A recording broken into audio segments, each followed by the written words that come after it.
let's get this show on the road here for the 18th annual Calumet Heritage Conference. Yay. I'd like to welcome you here to Lebanon Lutheran Church on the 500th anniversary of the Reformation.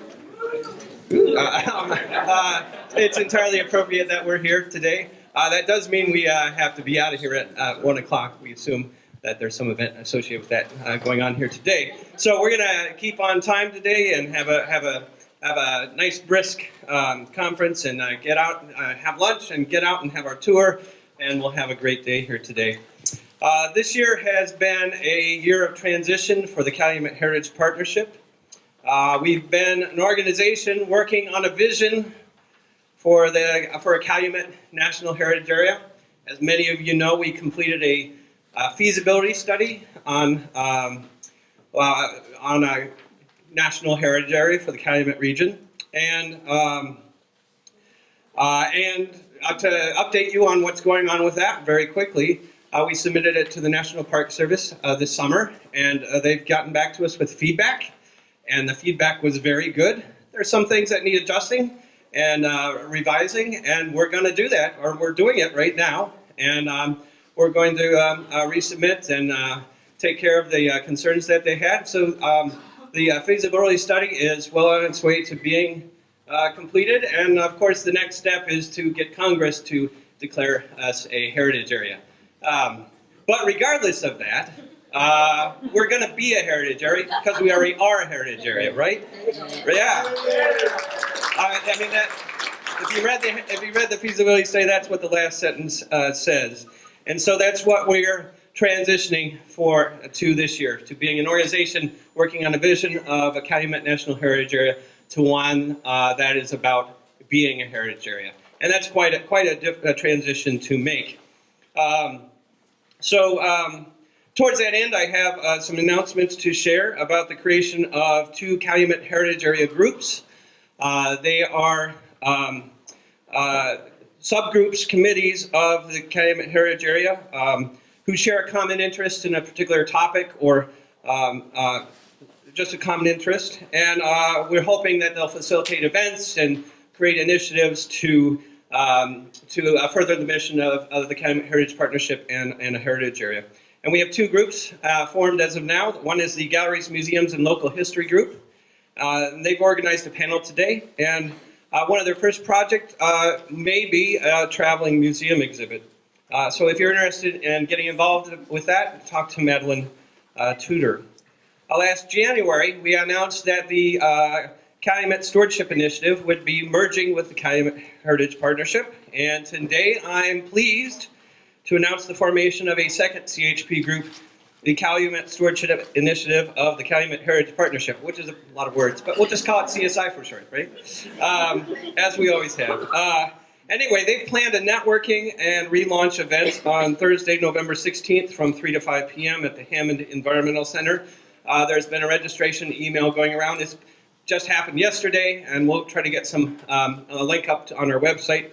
I don't know if you have to register to go, but no, you don't. Okay, so just show up whether you register or not. But if you register, then we'll have a nice count of who's going there. My hope is that we'll have other CHP groups. So if you're interested in you have a shared interest and you know other people who do and want to get together around that interest, come talk to me. I'd just like to extend then, as we make this transition, a general call to you here and to all our members. CHP has been run by a very small group of volunteers for a long time.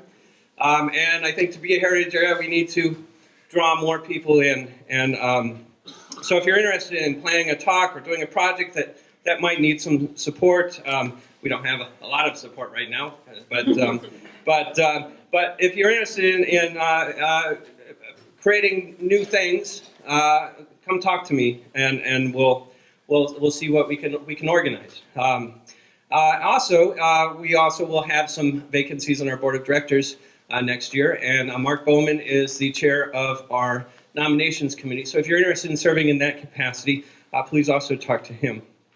I'd like to thank Kevin and Joanne Murphy, who have been taping our conferences for years, and they're on YouTube and all kinds of other regional events, and they're just amazing people to have to create these wonderful resources. So thank you very much for being here.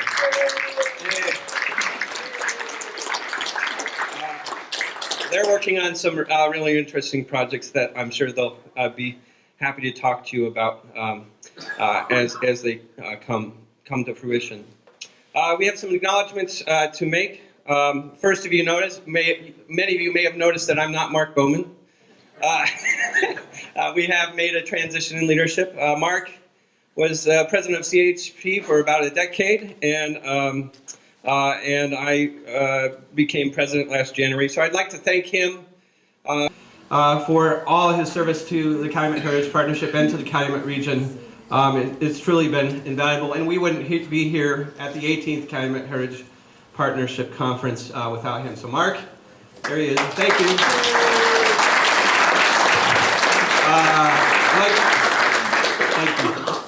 I'd like to thank our conference team, Sherry Meyer, Karen Brzezinski, Tom Shepard, Tiffany Tolbert, David Klein, Madeline Tudor, Mary Longoni, and Nicole DeMario, who all have spent many long hours getting this conference together. And especially I'd like to thank Madeline for her incredible attention to all the details and to making sure we got everything taken care of. And I think we did. The Field Museum, again, has helped us to sponsor the conference for the last several years, both financially and with their staff support. So I'd like to thank them. The lower conference fee you paid today was a result of their generosity. Our other close partner organization, the Calumet Collaborative, has helped out considerably with the conference this year as well. Sherry Meyer and her company Insights has donated their services for the tour, so we are getting the tour at just the cost of transportation this year. So thank you to Sherry Meyer and Insights. ArcelorMittal, Boeing, and Nicor Gas have provided financial support, and of course I'd like to acknowledge the hospitality of Lebanon Lutheran Church.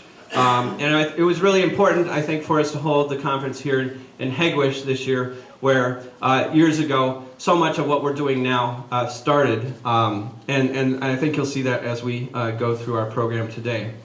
And then finally, I'd like to thank all of you for coming, because without a great audience, we can't have a great conference. And of course, your support of the conference through your membership in CHP and of the region is very much appreciated. So I hope you have a great day today. I hope our speakers inspire you and help that you learn something new. And so thank you very much for coming.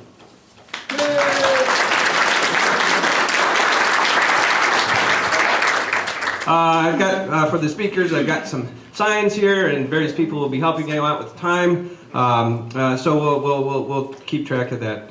Let's get things started then. Our first speaker is Judith Lahoda, who is with the Calumet Ecological Park Association, which helped to start the journey we're on today. And so she'll be talking about that, and here she is right here. So.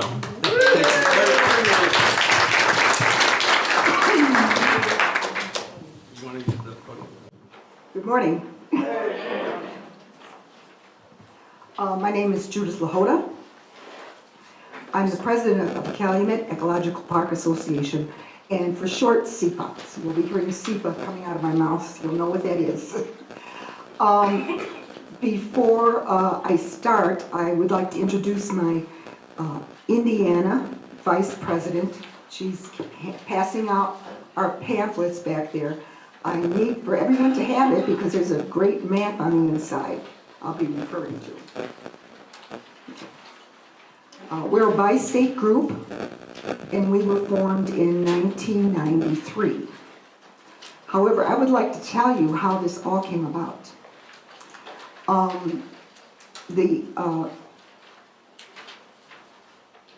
I lived in Hegewisch all my life,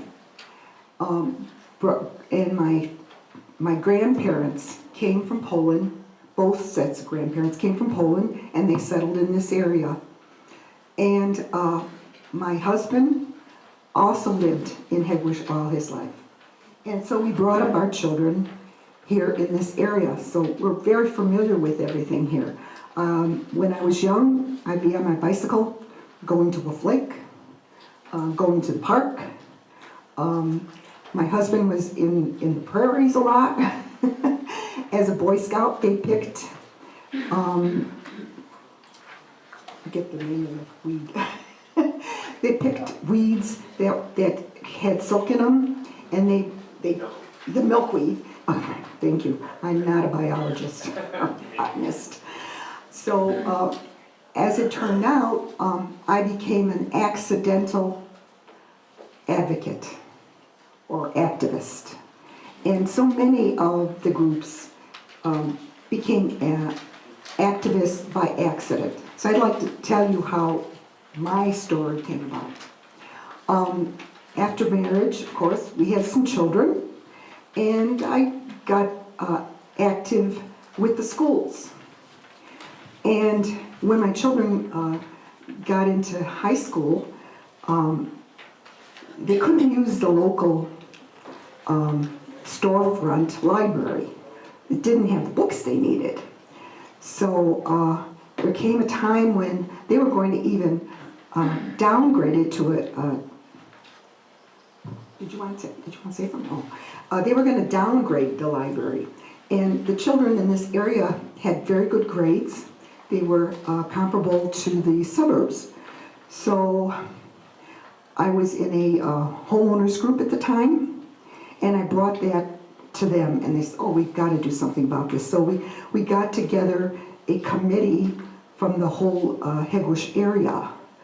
Now, Hegewisch is a little community all by itself because it has railroads on one side, it has a lake on the other side, it has the river on the other side, and north of us was Republic Steel.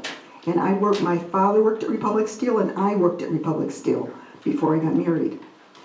So we were really a little tight community.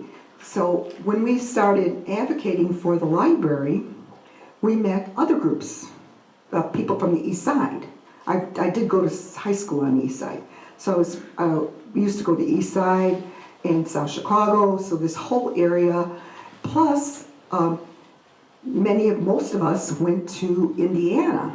Indiana was like the other side of the coin here, out shopping, going to Walhalla Beach.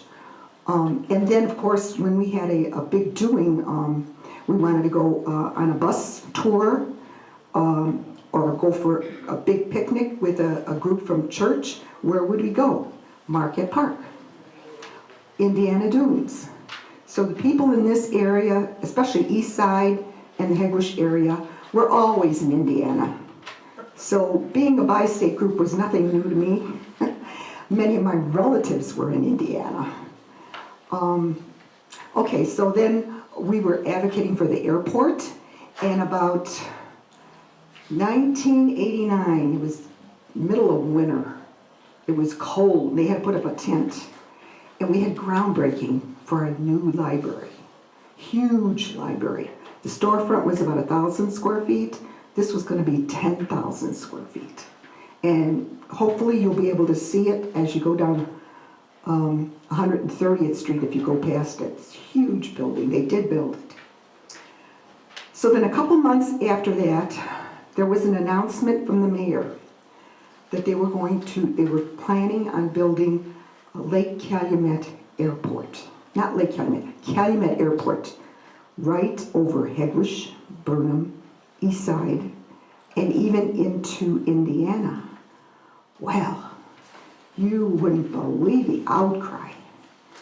So people got together, groups got together from this area, from the suburbs and Calumet City, and I met a lot of people.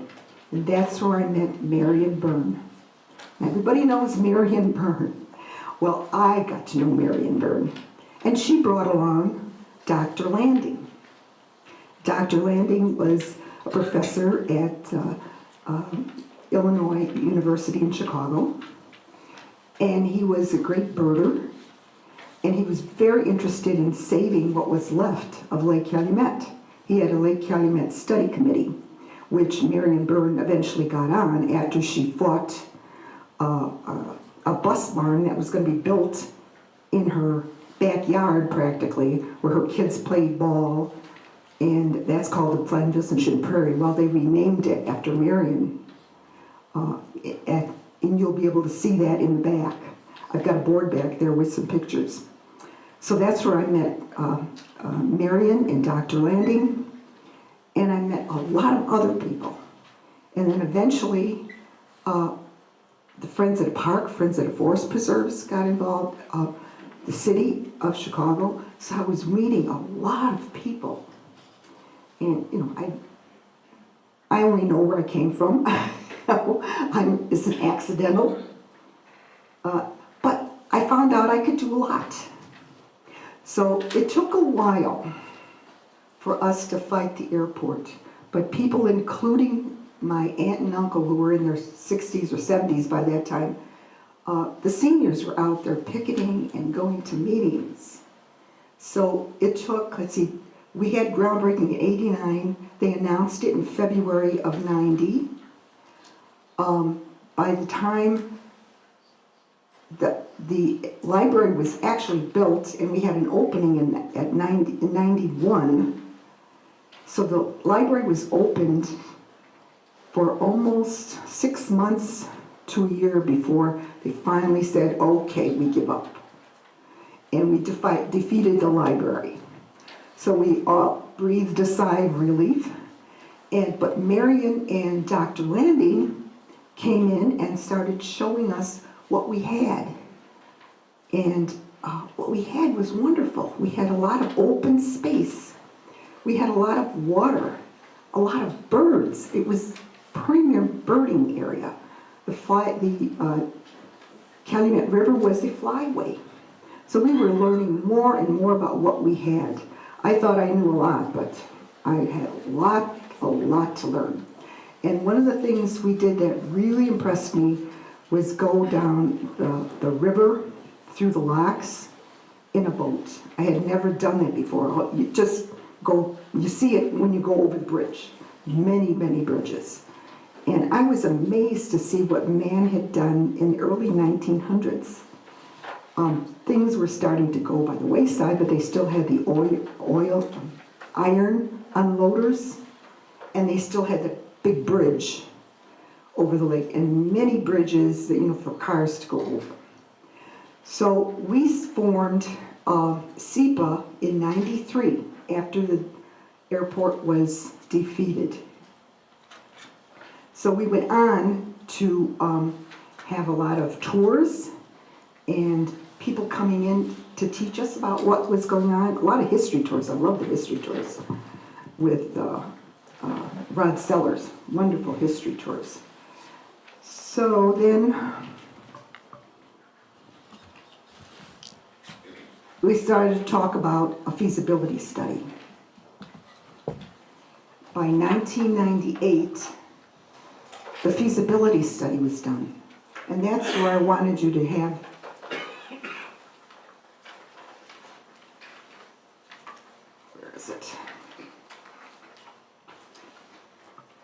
our brochure, right in the middle, has the two maps, the important natural resources and the important cultural resources. And I'm sure you're going to add to this list, but this is a real good start for our, well, we called it a Calumet park, ecological park. But they told us that the National Park Service recognized the importance of the Calumet National Natural Lands and its industrial areas in its 1998 study on the feasibility of the National Heritage Area. The Calumet is a prime example of the spectacular rise of American industry during the previous century and the corresponding growth of the American labor movement.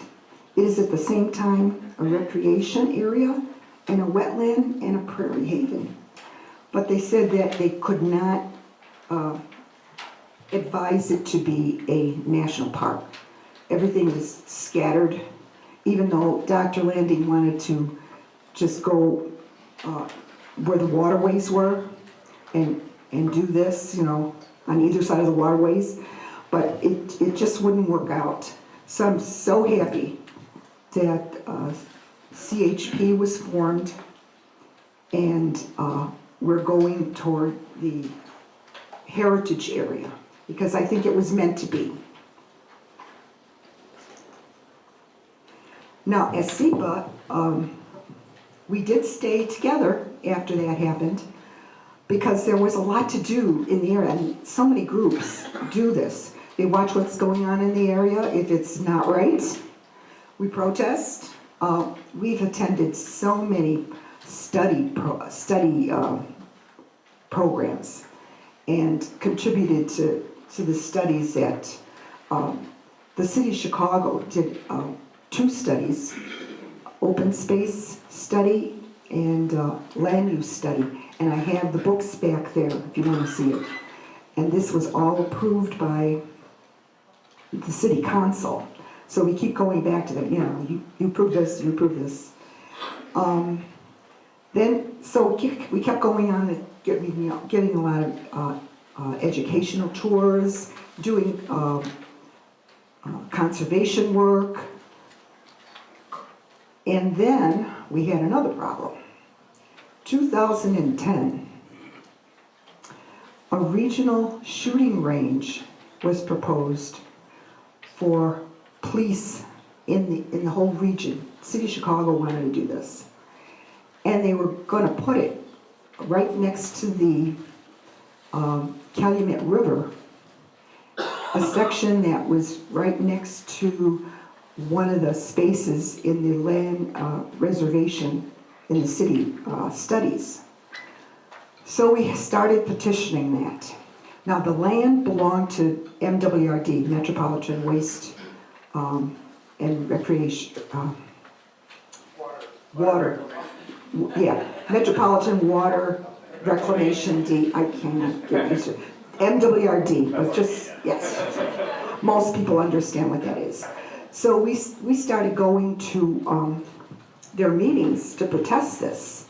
And it was our group, SEPA, it was Southeast Environmental Task Force.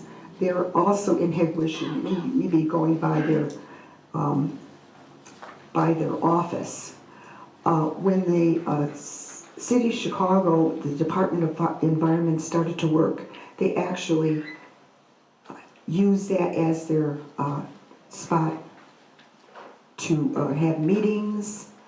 And so the Southeast Environmental Task Force is still in there.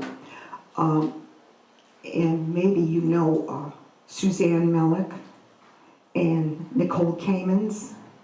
They were the 2 main people that work with us in the Department of Environment. We can't thank them more. We still follow them to this day. Suzanne is head of Chicago Wilderness, and Nicole Kamens was the head of Save the Dunes, am I right? But now she's not there, and she kind of drifted off. Well, she'll come back, I'm sure. Nicole will always come back. So she worked with us for years, and we had many meetings on individual parcels. We had a lot of meetings, we had a lot of input. So then when this came up, they were going to take this. Oh, no. So we were going to the meetings out and protesting. Well, by the end of 2011, it was passed. They were going to lease it for 39 years or 99 years for a nominal amount, and they were pleased to want to put a gun range in there. So the following year, that would be December, that was December, and then January, February, it was starting to go through city council. Well, one day, I got a phone call from an intern at WBEC. I says, okay, what do you want now? I get random phone calls every when people want to do things, reporters want to report stuff. And she says, I read about your story about the gun range and how you're protesting the gun range, and I'd like to do a story. I says, well, okay. She says, but I want to see the area. Well, it was behind the fence. You had to get a lot unlocked. It was all, you could not just go on there. So it's right next to the O'Brien Lock and Dam. And I don't know if you've ever been to the O'Brien Lock and Dam, but there's some wetland areas right near it. Well, it's like past the wetland area and in this locked space. And it's situated right between the dump hills, waste management dump hills. Okay, off of 130th Street. I don't know if it's on this map or not, but you can talk to me later if you want to see. Well, if you can find the O'Brien Lock and Dam on the river, just south of there and inland is where they wanted to put this gun range. Now, that's close to Hegwish, too. And they were just going to do, shooting, and I thought, oh my God, what else can they do once they get in there? And my mind was going crazy, so we had to protest this. So in February, I get this phone call from WBEZ. So I says, okay, I have to get somebody that knows, know the birds there, because that's what we want to point out. So I called Carolyn Marsh she was our first Indiana vice president. Many of you know Carolyn, avid birder. So she met her out there, and they had to wait for the guys from Waste Management to come and open the gates. And while she's sitting there and waiting for her at O'Brien Lock and Dam, she sees this bird flying from across the river, because right across the river is Hegwish Marsh. Sees this bird fly, comes sitting up, and she says, it looks like an eagle. Then it goes over her head and back and toward the area where they were going to go. So, well, she didn't think too much more of it. She meets the gal from WBEZ, and they go in there, and she's got the recorder in front of her, voice recorder, no TV. And Carolyn's standing there, and she sees this hawk. She says a hawk. She could tell how it flew. Go over her head. And she turned around, and she says, it lands in this great big nest. There were some nests in the trees back by the river, but they were smaller nests. And you could see them real good, because there's no leaves on the trees in February. So this bird sits on the nest, and it's huge. She said, it's a freaking eagle. And I heard that because it was recorded. And it was on the radio program. And then later on, she was on WTTW, the public television station, and she was telling them about this. Here's this young girl having this great experience, And so everybody started to come out to see that there was an eagle, and that they actually built a nest. Never laid the eggs, but built the nest. So now this eagle is being filmed by the crew that's in a helicopter, and they're looking at the roads. They're filming the eagle. I'm like, oh God, God had to send us an eagle to save us from this shooting range. But that's exactly what happened. But the eagles were coming up the river. They hadn't come that far, but thank God they took that day to come up the river. Now they're in Lake Calumet, in the Lake Calumet area. So we're doing something right. Yeah.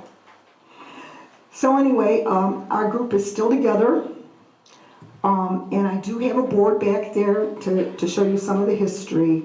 Dr. Landing and Marion have passed. For years, Bob Kelleher was our president.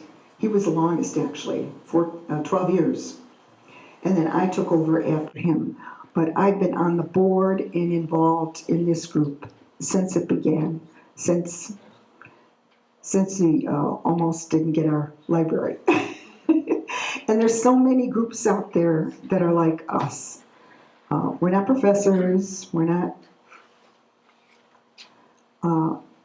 experts at anything except saving our culture, saving our heritage. So I'm really, really glad that CHP is to the point where we'll possibly get the legislation. And even if we don't, we'll still be here and we'll still be working. So don't forget us, accidental environmentalists.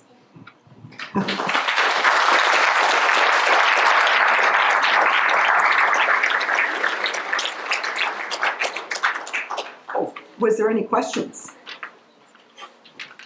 Were there any questions? No? Okay. I answered them all. Thank you very much. Next we have Tiffany Tolbert, and we have a panel. So the panelists come on up, and I'll hand the microphone over here to Tiffany.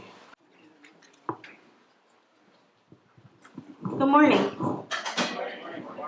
So our first panel discussion is called Advocating for Heritage, Calumet's Diverse Neighborhoods. I'm going to ask our panelists to come up. First, we have Kimberly Unger Rodriguez of the Save Marktown Initiative.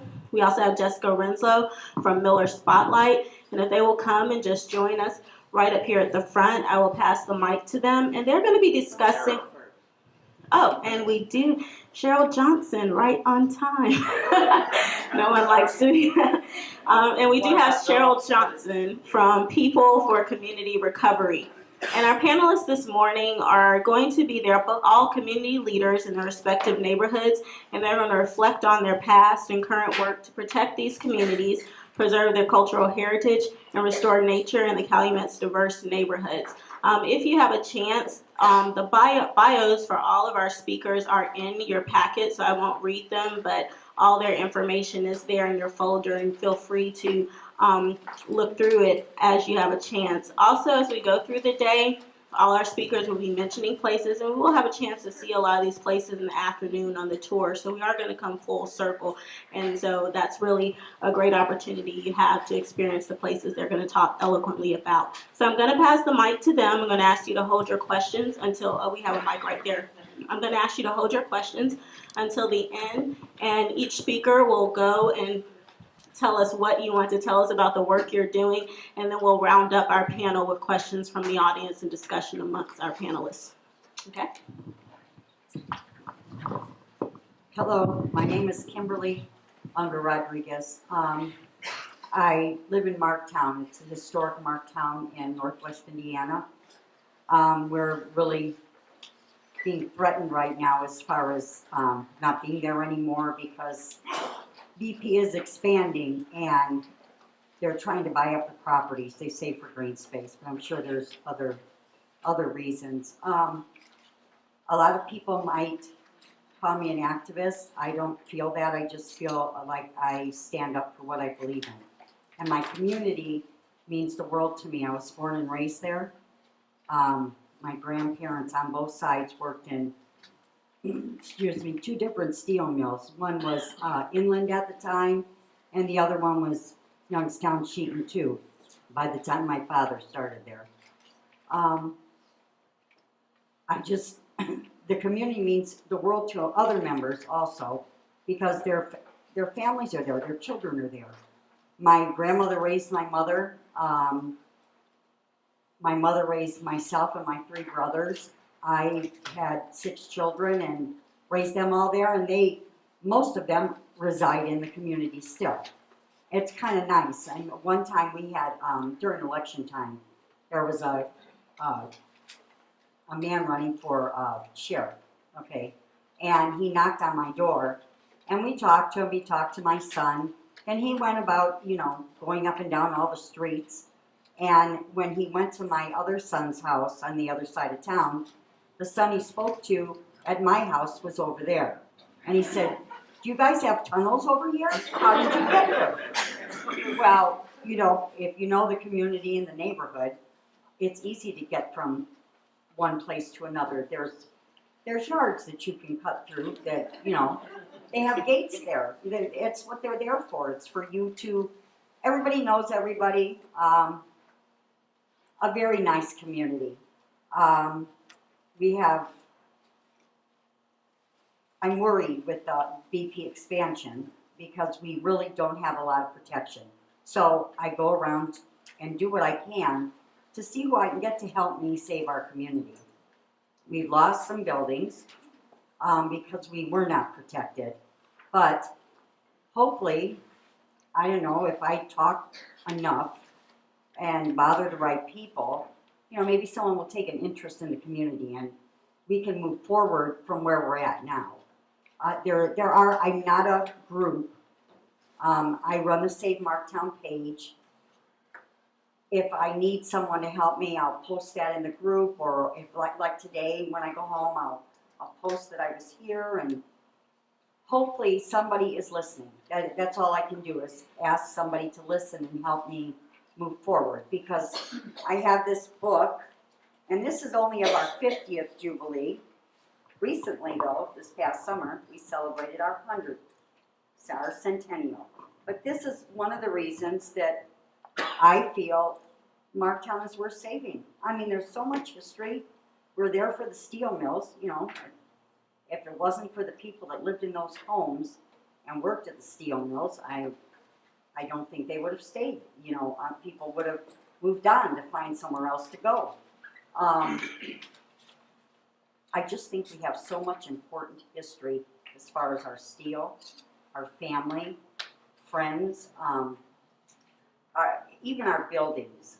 You know, were designed by Howard Van Dorn Shaw, which I don't know a lot of that information. I would have to refer back to books or paperwork for that, but our homes are built uniquely.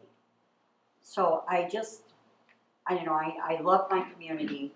I love for people to visit my community and see our architect. And, you know, if it was warmer outside, you would probably see people interacting with people and our children playing outside. But when you tour through there today, it's probably going to be a little cold.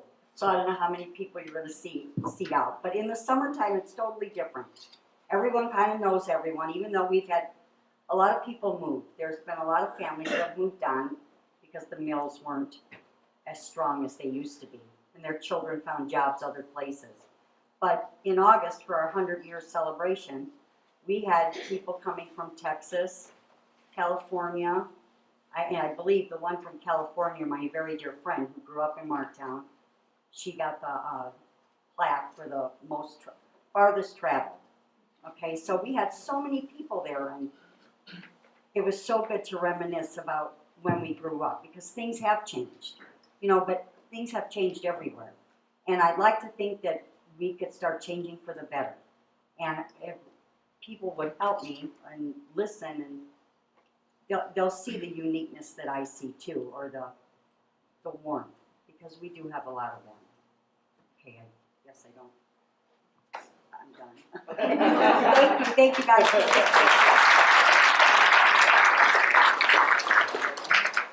Hi there, everybody. My name is Jessie Renslow. It's actually Jessica, but everybody calls me Jessie. I've always been a Jessie. I like to say it takes a community to rebuild a city or a region. I'm a community builder in Gary, Indiana. My people came there before World War I in horses and buggies, so we've been there a long time. And I am kind of Rip Van Winkle. I was all over the place. I worked in Europe. I taught in Asia for 3 years. Then I was out in California for almost a decade, and I decided that I wanted to come home before I was 35, and that there was no place like home. So I saw this random position listed online for a community builder, and I was like, what is this? What is this going to be? And it was a really long, like, page-and-a-half description of everything from data analytics to, like, community outreach. I'm like, well, this sounds kind of interesting. Let's do it. And it was a project called Neighborhood Spotlight, which was initiated in, the communities went through the grant process in 2014, and in 2015 it started. And so basically what happened is Gary's Miller footprint got chosen to create a community plan. And when you do a community plan, it's like a business plan. You don't just walk into a bank and say, hey, give me some money. You gotta go in and know what you're talking about. And so what we did is we did SWOT data, so strengths, weaknesses, opportunities, and threats. It was all volunteers at an 11-person steering committee. We went into the community, and originally the grant providers wanted us to do leaders, but a lot of folks didn't like that term because they're like, what does that mean? Is it a politician? Is it a business owner? Is it the lady that's lived on the street for 50 years? Who's a leader? What's a local leader? So we changed it to vested community members. So we thought if you lived, worked, worshipped, played, or studied in the footprint, you could get interviewed. And so we needed to interview about 100 people for the grant. Well, we got over 250, and a lot of interesting things came up because a weakness can also be an opportunity. And so from that, since it was all qualitative, so just opinion-based, we then got 72 volunteers to join in and actually go out after the 7 kind of themes that came from all the data. And so in a lot of emerging communities, it's the same thing: safety, code enforcement, education, youth programming, ecotourism, history, that kind of stuff. How do you promote a city that might not have the best perception outside of the city? And so from that, they looked at the actual statistics versus what the qualitative data said. And they formed 29 community goals. And a community goal needed to be done in 3 to 5 years. And we had a great problem happen. We got 26 of them done in the first year. Because like a lot of emerging communities, Gary's been overplanned for like the last 50 years or plus. And so when we went in there and we delivered our community plan, since the community was the one that created it, then it would, instead of, asking an outside consultant, paying a bunch of money, you have actual locals choosing where they want to move their community, and it's doable small goals. Everyone was like, oh, we're actually doing this? I'm like, yeah, I didn't just announce to all my family and all their friends and all my friends' family and friends that we're not going to do this. And so we had some wild stuff happen. Things you wouldn't believe. Gary, Indiana's got a bike share. You know who else has got a bike share? Carmel, Valpo, Evansville. These are, communities that have a little bit different economic, diversity than us. And we've been doing a lot of really interesting, impactful things, really focusing on doing inclusive programming. So, we have a terrible rating for ADA compliancy because we just don't have the infrastructure. We also have a lot of opportunity because we're rebuilding a lot of our infrastructure. And why not do the livable community models? So where you actually have everyone included in it. So that's all the stuff we're working on, and yeah, it's going pretty well. And we've been really focusing on ecotourism and economic starting stuff.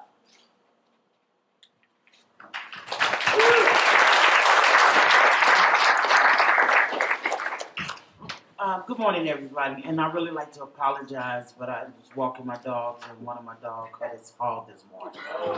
So, that's my little bad one, so he always running around. But anyway, so my name is Cheryl Johnson, and I'm the Executive Director of People for Community Recovery.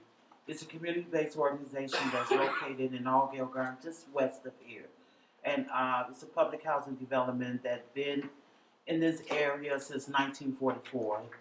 My mother, Hazel Johnson, who founded the organization, she founded the organization because she felt that a lot of infrastructure problems that we was having in Allgale wasn't being addressed. So she formed the organization with 6 other women, and they started challenging the Chicago Housing Authority to do some of the needed repairs in Allgale. And then one day she heard on the television that the south side of Chicago have the higher incident of cancer than any other area in the city of Chicago, based on zip code. And at that particular time, my zip code was 60627. And she wanted to know why, because my father, who passed away from lung cancer in 1969, he was diagnosed in March of 69 and died June of 1969. So she wanted to know why it was so fast and progressive. So she started having conversation with other residents within the community just to see if there was any other folks that felt the same way.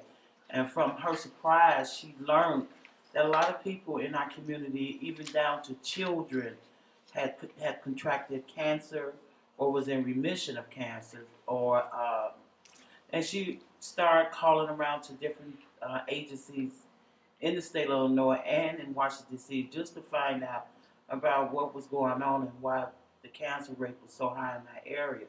And from her own personal research, she was able to learn that in our area there has been 50 documented landfills in our area and over 300 some pollutant entities, and she just wanted to know why. while we live. So, and she coined our community the toxic donut. It's like we're in the center of the donut, and outside the parameter of the donut is where all these pollutant entities. She started going around testifying at many um, government hearings about our area, and then she started traveling around the country talking to other communities and learned that a lot of communities like Argyle is everywhere, in this country. And particularly my mother's from New Orleans.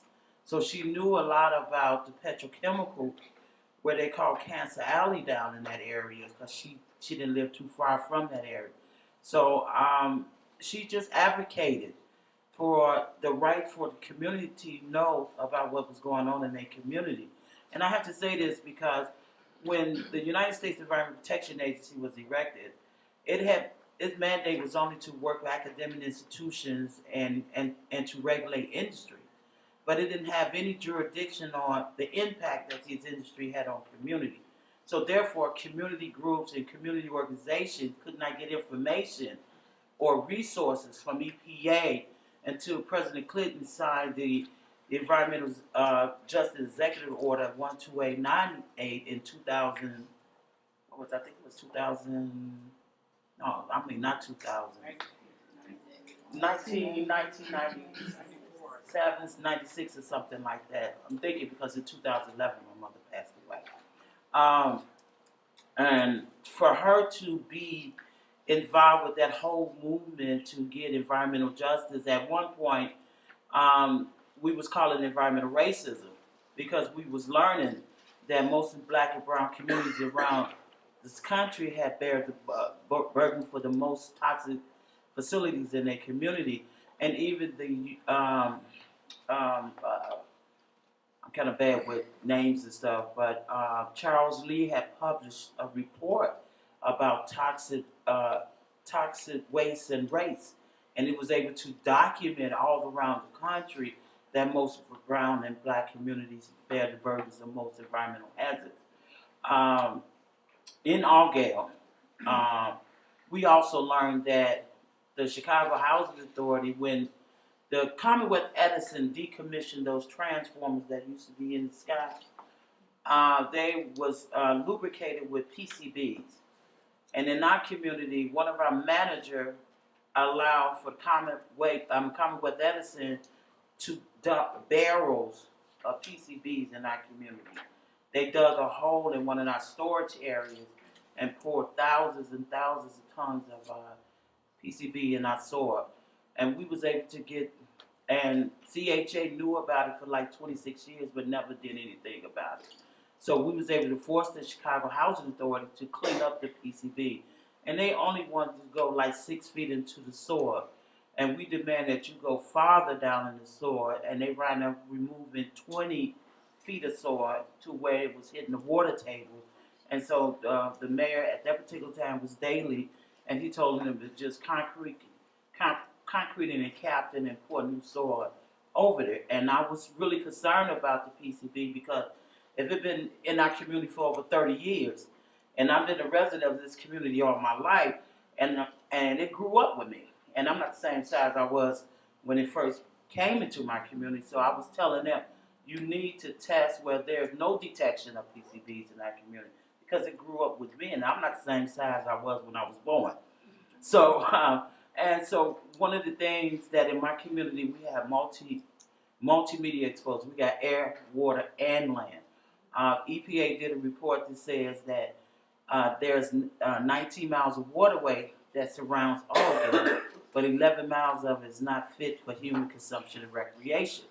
But till this day, they never put up an advisory to let people know that you are fishing in the Little Calumet River at your own risk. Today, that still is a challenge in our community. What they was able to do is create a man-made lake, Flatfoot Lake, where they every summer they come out and put different types of fish so people could still fish. But unfortunately, people still fish in the Little Calumet River, because that's what they grew up with in our community.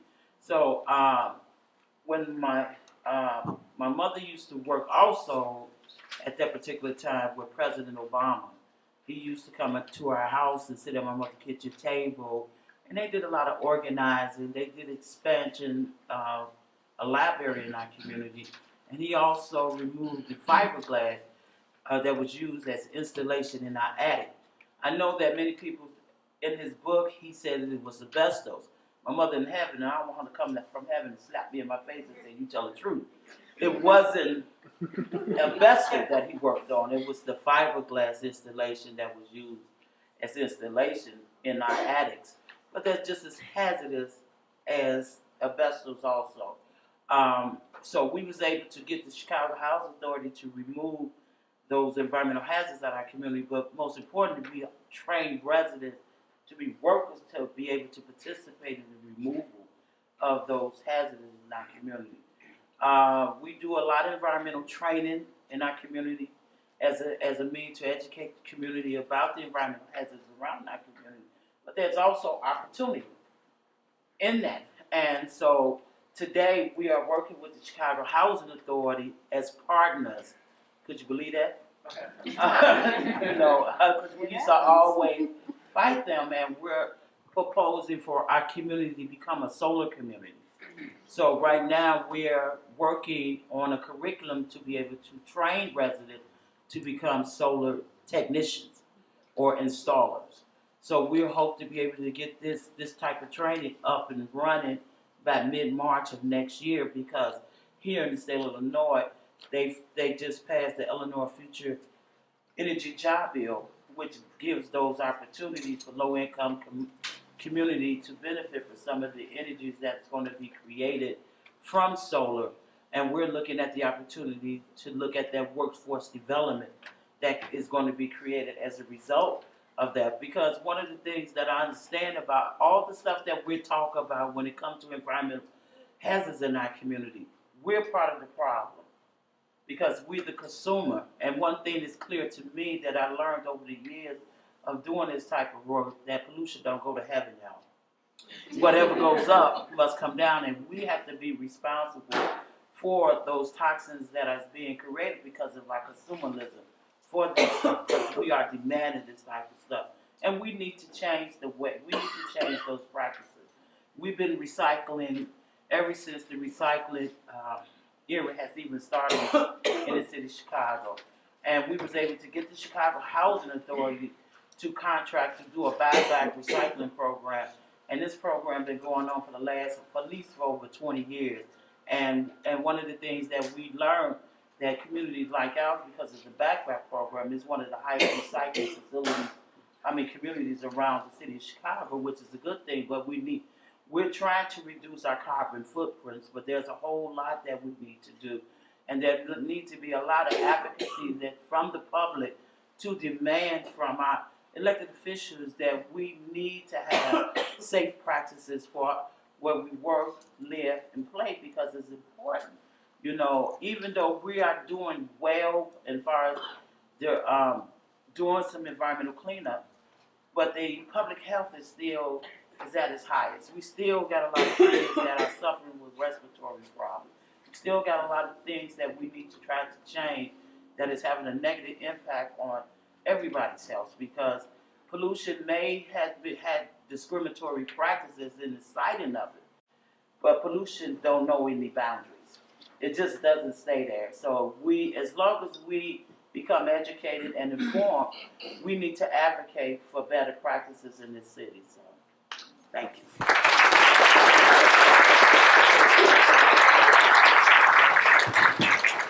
Thank you to our panelists. So we're going to open it up for questions. If you can stand when you ask your question, just so we make sure people hear, and I'll bring the mic to you. Yeah, hi. I just wanted to add to what Cheryl was saying. I just wanted to add to what Cheryl was saying. She's our neighbor, and she would have been on the other side of the police shooting range, right? Oh, correct. Yes. Yeah. So Cheryl is right. This area does have a pollution problem, especially in the land. Couple of the sites that were going to be dump sites, Big Marsh and Heglish Marsh, were owned by Waste Management, and they were going to be dump sites. And we were partially responsible for stopping that, besides the laws that prohibited putting dump sites on wetlands. But, so people in the community, like Cheryl, like myself, are very necessary to know what's there. But as Dr. Landing said, once you kind of leave it alone, nature comes back. They found birds coming back to areas that were gone for years and years and years. But once some of the steel mills started going down and didn't have as much pollution in the air, nature will come back. Sometimes some of the garbage comes with it. The species that weren't supposed to be there that came from Europe, but people like Cheryl and myself and groups like us were there to watch out. Okay.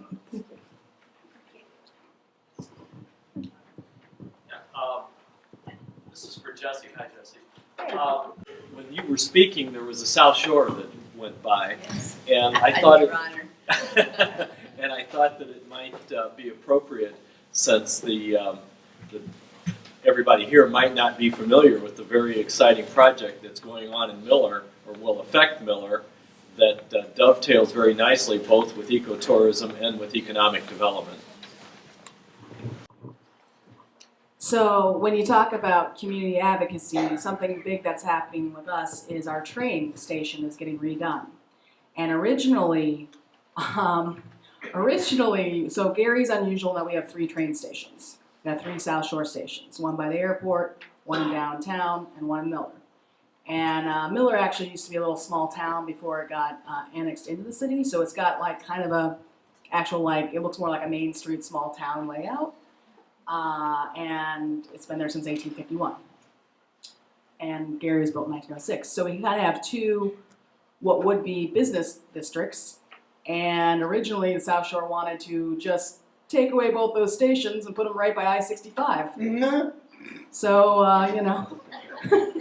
then you wouldn't be able to, like, why would you get off the train and walk around the highway? So,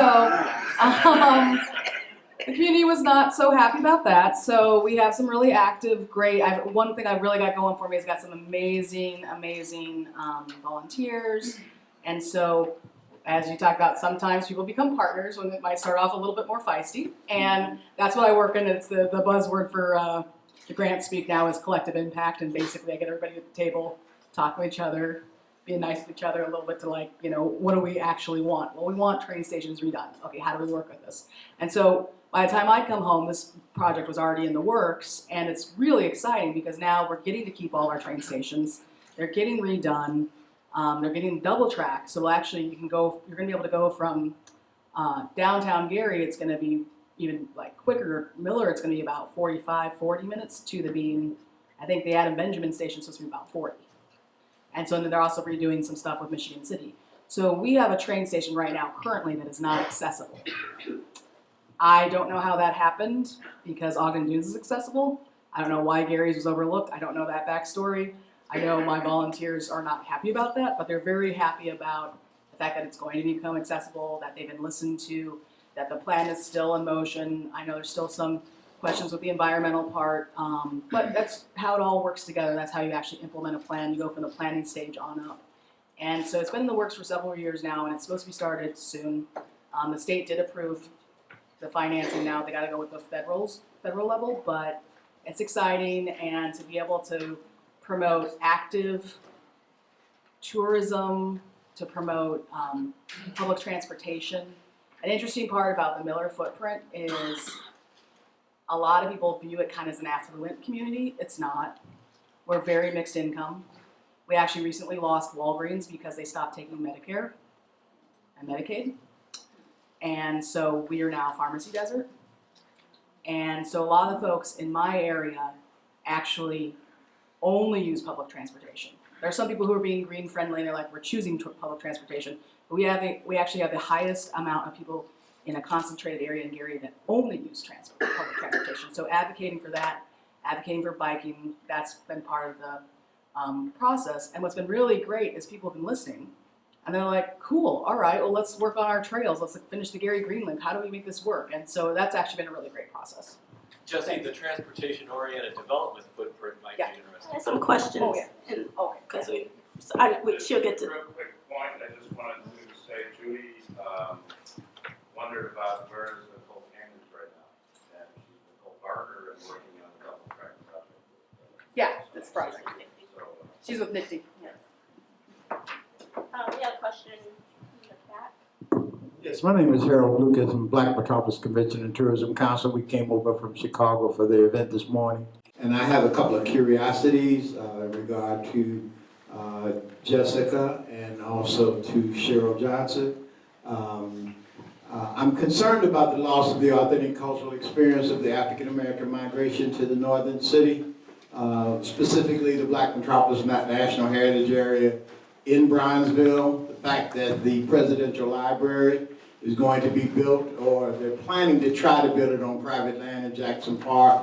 I'm concerned about the ecotourism and cultural aspects of the residents of Argyle Gardens as it relates to their knowledge of the natural aspects of the surrounding community.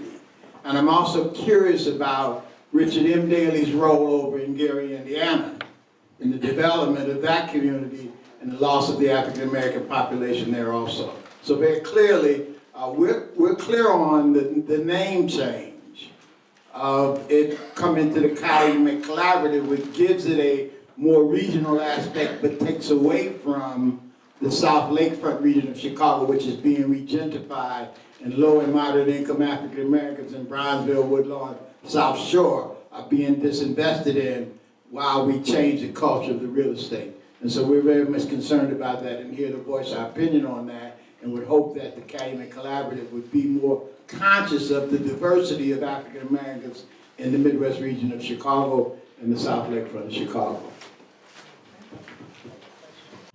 I understand what you're saying, in particular with Argyle, because when CHA in 2000 came up with the transformation plan at that particular time for Argyle was to demolish Argyle and to rebuild.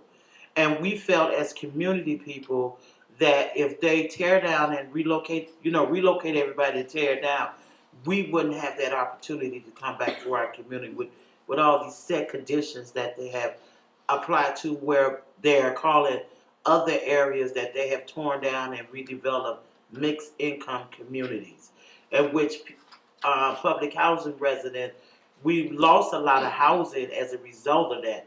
So we knew in Argyle, and what I love about my community, we have a strong alumni association that historically our people is all over the world that will come back and fight for Argyle because of this rich history that we have in Argyle. And so we knew that was important, so we fought with current residents and former residents. We came together to say, no, you're not going to tear down Argyle. You're going to relocate the residents, shift us around as the redevelopment happens in Argyle. And that's what one of the key things of us be able to save our community. When it comes, and we know that in our area, there's a Riverdale redevelopment plan that was initiated by our aldermen, but at that particular time, when the housing stock crashed, it changed a whole lot of those dynamics in our community. So now what we are doing as an organization, we building up conversations and we're having meetings with residents in the community on how can we make our community a more cooperative community in opposed to just being strictly public housing, because if that threat ever come up again, we want to be able to be in a position to say that we want to take ownership or resident-owned management of our own development. We're also looking at, we're working currently now because we wanted the highest food desert area.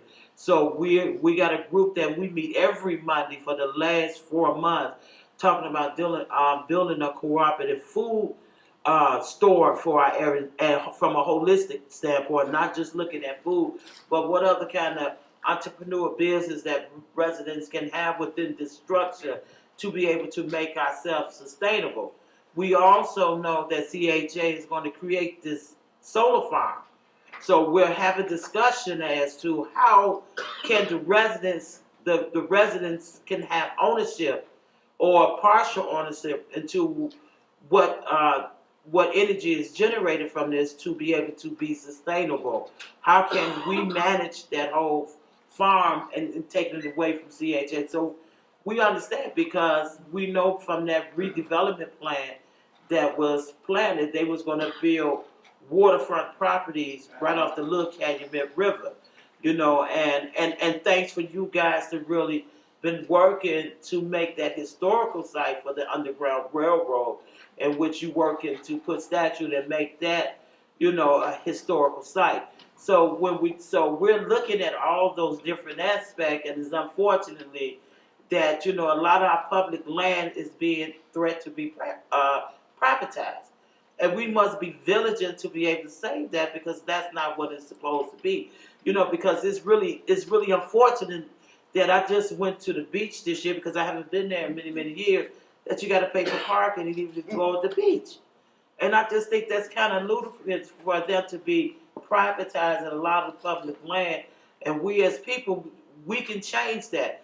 And another thing, there's a coalition that is going, it's called Lift the Ban. And Lift the Ban, and it's the leadership is Coco, the community, Coco is the leadership in it, because here in the state of Illinois, we have a law that put a ban on rent control. And that's how rent has been able to go skyrocket, because of this. You cannot put a rent control in any area in the state of Illinois. So we're saying lift that ban so that community can set rent control for their own geographical area to stop the gentrification that is going on in the city of Chicago. So yeah, we have to be vigilant. We have to continue to fight. And I don't understand why the Obama Foundation does not want to sign a community benefit agreement for those impacted communities around there.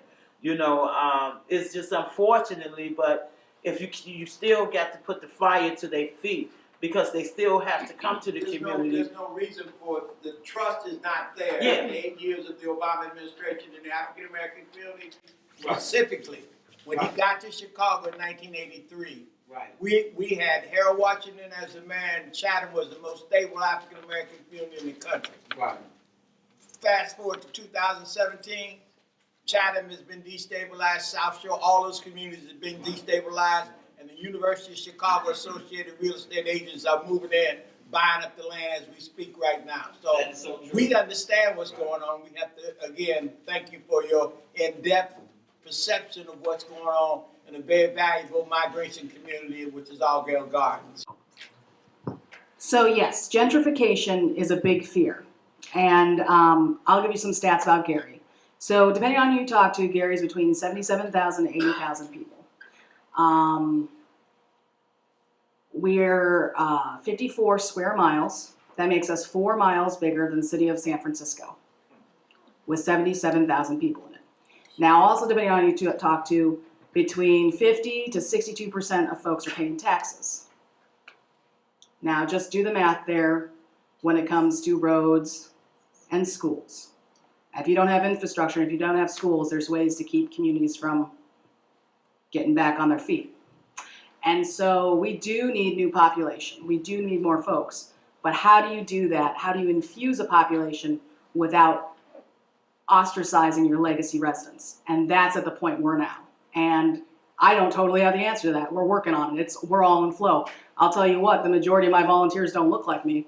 I mean, I was the only white girl at my elementary school. So it's, I've always been a minority in my community, and I love my community. My heart and bones are there. So it's something we're really working on. And, things like redlining. Like CVS refused to come to Gary until this year. They stopped at 53rd, which is Maryville. And if anybody knows about the history of how Maryville was created, it wasn't a great history. But with all that negativity, there are also opportunities. So Gary talked about the TOD. That's to work on within a mile of our transportation center, so it's a transportation-oriented district, to actually encourage business. But how do you make sure that locals are getting hired? How do you make sure locals are getting into the unions? How do you do that? One thing we saw with our group of volunteers is we needed to create a business incubator that taught people what is an RFP? How do you get bonded with the city?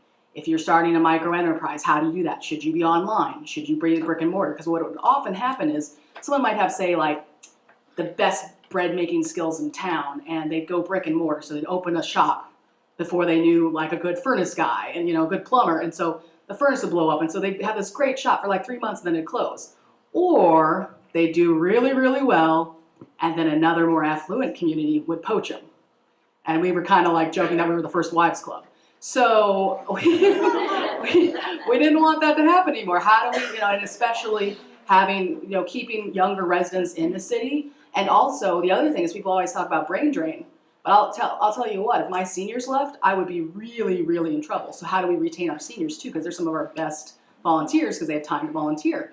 And so the next step we're really working on is a village-to-village network, which has been working in some cities in communities in Illinois. And so what that promotes is it keeps the elders in their homes longer, and then it kind of encourages younger folks to start micro enterprises. So say, like we only have one landscape guy, and he is like way too busy, so we could have another one in town.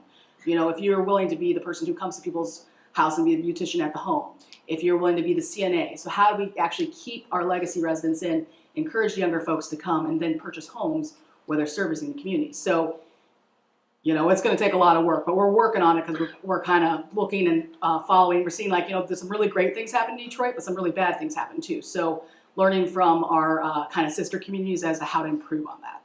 Because there are a lot of opportunities, but we've got to do it right. And Mr. Richard M. Daley's role? I know he's involved with Mayaco, which is a group that has purchased land. I don't know much about Mayaco personally. I don't work for the city, so I work for the community. It's through a group of grants, and so I'm not associated with a government entity. Yeah. One more. Well, okay. 2 quick questions. Okay, go here. We'll go to the back table, and then we'll come back to you, Mr. Shemansky. I used to live in Miller, and I applaud Jessie and all the things she's done, because I don't live in Miller anymore, but I come back for all the activities, so thank you. And Ms. Johnson, I would like to ask you about the PCBs. How did you get rid of them? What happened? Just real quick. We forced the Chicago Housing Authority to hire a contractor to do the remediation. But we also told had a clause in that contract that they must hire a resident that we have trained who went through the HAZWAP training. I don't know how many tons of contaminated soil that it removed, but it took almost like 3 months because, just like I said, where it was originally dumped at, and over the year it expanded, and it was expanded into one of our daycare centers. So they had to close the daycare center and clean it up all around the perimeter of the daycare center. It was all in the front in our commercial strip. So it took like 3 months to actually clean up this PCB contaminant because it was drums that was just literally poured down. And I have to say that if it wasn't for the help of the Chicago Legal Clinic Environmental Program under the leadership of Keith Harley, who was threatened to sue the Chicago Housing Authority if they didn't develop a plan. And we was able to actually sue the Chicago Housing Authority for not disclosing to the resident that these PCB has been in our community. Well, we settled, and residents had got money for the contamination, and they had cleaned it up. So now we still in our redevelopment phase. So they are going to plan to build a library and adjacent from where the contamination is. So it's going to address, because anytime you do any new building or modification, City of Chicago, you must do an environmental impact assessment. So that environmental impact assessment, we're going to be monitoring to make sure that. But see, the only crazy thing about when you do any kind of cleanup, our clean is clean. and that's what the whole question is. And it's because where Allgeld is built on a sludge landfill from the operation of the George Pullman sewage farm back in the 1880s. And that drainage ditch went through Allgeld, so certain pockets of the soil in Allgeld, the farther you dig down, the higher the concentration of this particular chemical, which is it's a PAH, it's a polyaromatic hydrocarbon, which is known to cause cancer, and it's called benzene. So we're concerned about that. So, and that's why it's important to always to monitor the soil quality in our community, and that's an opportunity. Hi, my name's Jack Walter. This is a question for Jesse. Something you said tweaked my antennae. I saw the Big Idea Chicago YouTube presentation by the architect who is Kieran Wilson Freeman's guru. He seemed to suggest that Gary was only sustainable at 60,000 people, and that what the idea was to concentrate the land in private ownership to rationalize the profit and basically downscale the city even further. Do you have a sense it's changing and that they're going to try to increase the population? Well, I know the city is focusing on certain spots that already have a more concentrated amount of population. So they call us the East Lakefront District, but that's basically the first district. It's Miller, Etna, and Glen Ryan. Politically, if you'd say first district, that would include parts of Emerson as well. Glen Park, they're calling that University Park. So I think they're focusing where there's more population. I know the mayor did go on national television because she was on Undercover Boss and said she wants 25,000 more people in the city. So I think they want more folks in, judging by that. But we definitely have the land for it. But the question is, when you're focusing on pockets, constantly, so things like the beach costing money, or why is my street not getting paved? I tell residents you have to call because the squeaky wheel gets the oil, and it just, honest to goodness, is what happens. So when they focus on those areas, they might get more infrastructure, but we've got streets in my community where people consider it like the affluent community, and it's like Lakeshore Drive. Lakeshore Drive is an alley in my community, and it is like not paved in some parts. So it's kind of funny. So when people come and meet like at our councilwoman's house, they're like, "Whoa, it's like a back alley." So it's kind of funny the way that works. But I think they are trying to get more people into the city. That's been my general perception, at least. And our last question.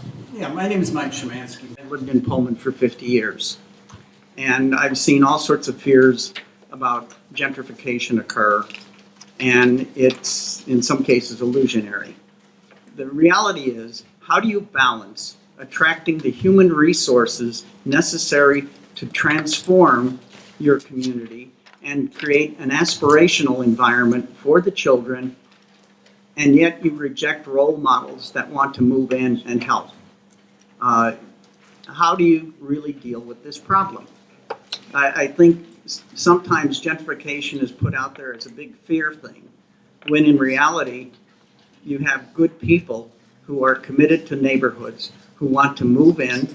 They may be making more money and can facilitate improvements to private property. And, some of the comments here sound like you reject those people. How do you balance this out? How do you create a situation where you attract both human resources that can transform a community and make it happen? Well, the way we're doing it in my community, I don't know if it's going to work for all communities, is we do our community plan. So the first thing we did as a group is, after we did our SWOT analysis, we then agreed as a group to a community vision. And that vision was for 2025 because we started in 2015. And so by having that community vision, it's just a little paragraph, but it starts with: Miller is a universally designed creative community located in Gary, Indiana. And so then whenever we choose to do a project, whenever we choose a community partner, we make sure it kind of adheres to this vision. And so what we have is a little unusual within the city of Gary because we do have a lot of older houses right by our train. So already now, a lot of folks from Chicago are buying up those houses because they're like 30 grand, maybe less, and you're, a half a block from the beach. And it's really a beautiful beach. A lot of people don't know about it. It's this hidden gem. So some folks really don't like that. That really, they've lived on that street their whole life. Their parents lived on it. Some people are living in the home they grew up in. So how do you get the new residents, who might be part-time residents also, involved in the community? Well, we've been doing a lot of outreach and a lot of growth through that, and we've been really concentrating and doing it in parts that used to not get as much attention. For instance, we took over our old abandoned grocery store, and we actually worked with the city's redevelopment department on that one.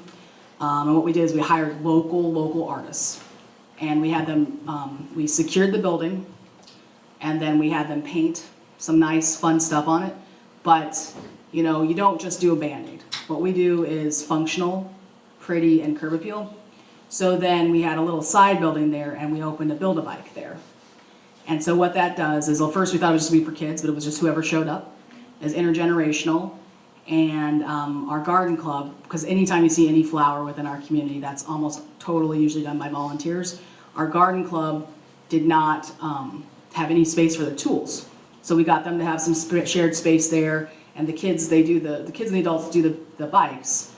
And once they're finished building their bike, they can't just ride it out. You gotta do at least 4 hours with the garden club to learn about edging, to learn about what's a weed, what's a native, and we've got a pretty good program with our city now where they're hiring teens to work in the parks department, but the problem they found out was a lot of teens had never really gardened. So we're trying to get that crew already ready for when they can have their first summer job. So working on them meeting mentors that are new to the community, someone who might be a master gardener from a different community, someone who might look different than them, having them with people with varying abilities, that's all good because it actually introduces folks to new populations.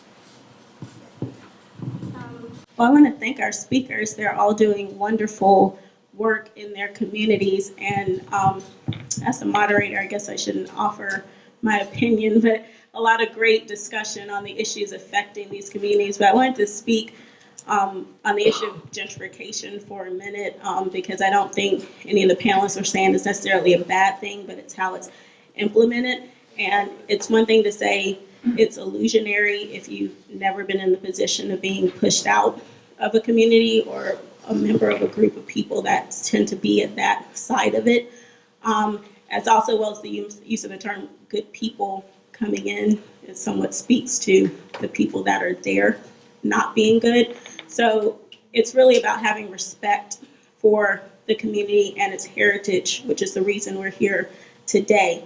No one says don't come into a community, don't let it transform, but have the respect for the people that have been holding it down for decades and did not get the attention that they deserve until someone came in with money. So let's keep that about equality and heritage. That's what this is about, and that's what these people are working for in their community. So, Ms. Coleman, I think you made a very diplomatic statement, but I know. What you didn't address is the long-term patterns of white supremacy and institutional racism but we're gonna keep in government, right? That has really blocked low-income African-American kids from getting resources that have been on the table, and I'm a proponent of understanding that very clearly in Mr. Shabazz.